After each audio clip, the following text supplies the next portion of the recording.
بسم اللہ الرحمن الرحیم۔ السلام علیکم ورحمۃ اللہ وبرکاتہ۔ عابد راجہ چینل کی طرف سے آج میں اپنے دوستوں کو رسول اللہ صلی اللہ علیہ وآلہ وسلم کی بتائی ہوئی ایک دعا بتاؤں گا۔ اس سے پہلے میں اپنے تمام دوستوں سے گزارش کروں گا کہ اس ویڈیو کو آپ نے آگے زیادہ سے زیادہ شیئر کرنا ہے۔ تو شروع کرتے ہیں۔ بسم اللہ الرحمن الرحیم۔ حضرت عائشہ صدیقہ رضی اللہ تعالیٰ عنہ فرماتی ہیں کہ رسول اللہ صلی اللہ علیہ وآلہ وسلم یہ دعا مانگا کرتے تھے۔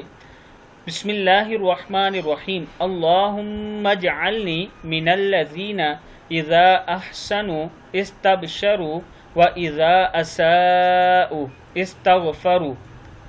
اے میرے پیارے اللہ، تو مجھے تیرے ان اچھے بندوں میں شامل فرما کہ جب نیکی کریں تو انہیں خوشی ہو، اور جب کوئی برائی سرزد ہو تو تیرے حضور استغفار کریں۔ کتاب کا حوالہ یہ موجود ہے۔ دعا ایک بار پھر سن لیں۔ اللہم اجعلنی من الذین اذا احسنوا استبشروا واذا اساءوا استغفروا۔ صدق اللہ العظیم۔ اس ویڈیو کو آپ دوستوں نے آگے ضرور شیئر کرنا ہے۔